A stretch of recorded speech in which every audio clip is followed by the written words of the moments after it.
Hey guys, Logan here. So, I wanted to do a very different video, and it's one that I hadn't done on my channel, which was my experience. And for this one, it's going to be my Washington D.C. graduation trip experience. Yes, I have been on a graduation trip to Washington D.C., the capital city of the United States of America. And so without any further ado, let's get into it. Well, actually, the day before I went to Washington, D.C., there was a place that I went to called Monticello. Now, most of you might not know what it is, but for those who have visited there, you know that it's the home place for Thomas Jefferson. Yes, the third president of the United States. And it was a really cool experience to have over there. I had a lot of fun at Monticello, getting to learn more about Thomas Jefferson and why Monticello was his home place, or why he lives there, and what are some things about Thomas Jefferson and Monticello. It was really cool. Now, that was the first place that I went to before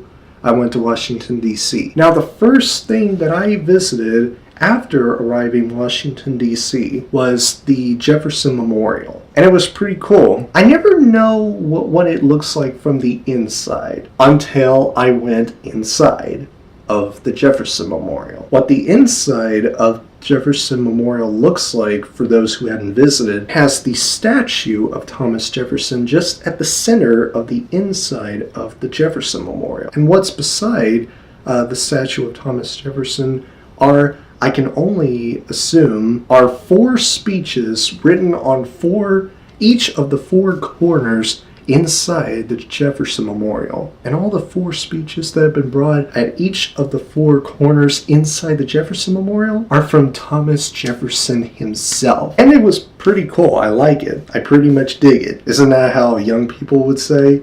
I dig it. Anyway, another place that I went to in Washington, D.C. in day 1, because I only been in Washington, D.C. in about 3 or 4 days, maybe 3. Anyway, another museum or memorial that I went to in Washington, D.C. was the National Air and Space Museum. That, to me, was pretty much the first best museum or memorial that I ever went to in Washington, D.C., followed by a National Museum of Natural History. And I will get into that in just a minute. But for the National Air and Space Museum, I had a freaking blast being over there, getting to see and learn all about the cars and the submarines, the boats, the airplanes, the space shuttles, the space stations, anything that is pretty much like that. Not only that, but you also got to learn the backstories and the facts and the people who are behind all these things and the events that occurred that involve all the planes and cars and ships. That, to me, is hands down the best museum, the first best museum I ever went to in DC. Now, the National Museum of Natural History. Like I said, this is the second best museum or memorial that I ever went to in DC for one specific reason. It not only shows the animals from the ancient past that you got to see and how they exist and how they live their lives before our time and how they live for several thousands, tens of thousands, or even hundreds of thousands of years. And that's something that pretty much intrigues me. And I also had a blast being over there. It was really cool just to learn all the backstories and facts behind all these animals, these ancient animals from thousands of years ago. It was really cool. And I think that's all the museums or memorials that I went to in day 1. The first museum that I went to in day 2 was the Library of Congress. Inside the Library of Congress is a whole bunch of pillars. Big pillars too. And there is one specific room inside the Library of Congress that if you've ever visited the Library of Congress, just please go to that one room inside the Library of Congress. I will not say what it is because I don't want to waste time talking about it, because there's so much about that one room that I would recommend you go to see for yourself. But I will say there were a lot of cool things in that specific room inside the Library of Congress. That is all I will say. There's nothing more. The U.S. Capitol. That was another one of the biggest and coolest experiences I had while visiting Washington, D.C. You get to learn more about not just the U.S. Capitol itself, but also a lot of things that are behind the U.S. Capitol. You know, the backstory and facts and what have you, and just everything about the U.S. Capitol I thought was mind-blowing. I mean, I never imagined what the U.S. Capitol looked like from the inside and what it was really about from the inside and what it shows inside until I went inside of it, and it was mind-blowingly cool. The National Archives Building. Another one of the biggest and coolest experiences I had while visiting Washington, D.C. for one good reason. The Constitution is right inside the National Archives Building. I kid you not. If you hadn't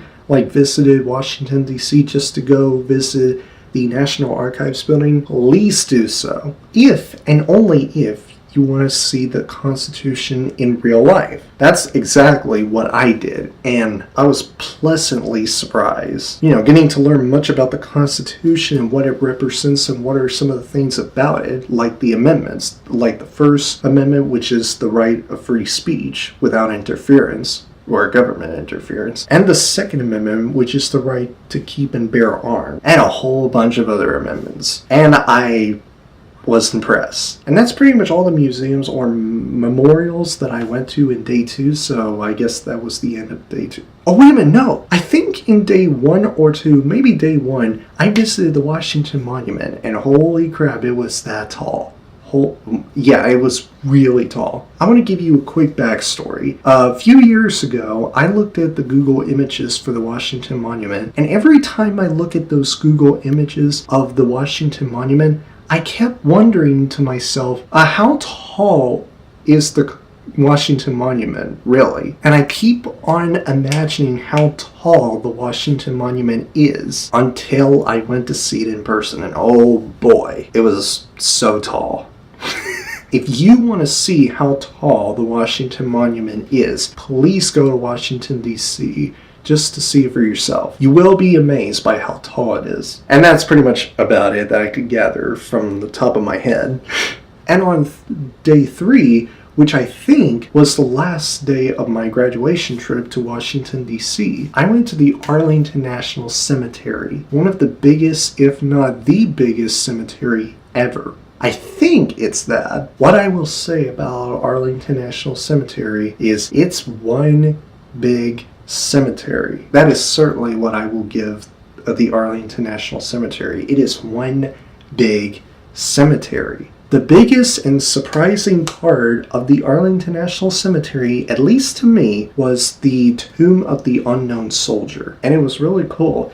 And it's still guarded by some military or just guards in general. You know, guys who are guarding the Tomb of the Unknown Soldier. And most people who are standing in front of the Tomb of the Unknown Soldier were really silent.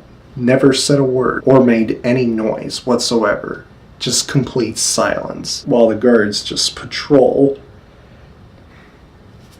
Yeah.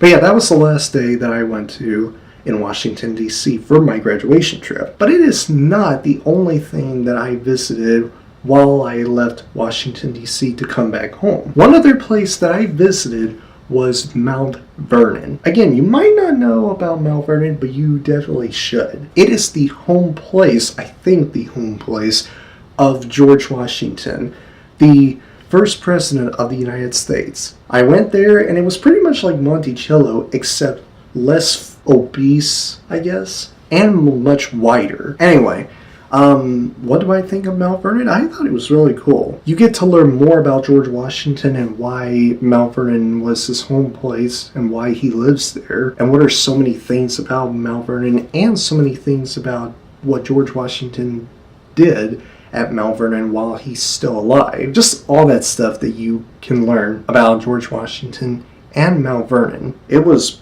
pretty cool. I like it. And that's pretty much it. That's all I could think of on the top of my head for my graduation trip to Washington, D.C., of course. Anyway, guys, that is my Washington, D.C. graduation trip experience. If you guys enjoyed this video, please click the like button and comment down below to let me know what you think of it. And if you enjoy what you've seen here and you want to see future videos from me, please click the subscribe button so that you never miss a video. And I will see you guys in the next video. Have a great week, Battle Squad, and as always, fight the good fight.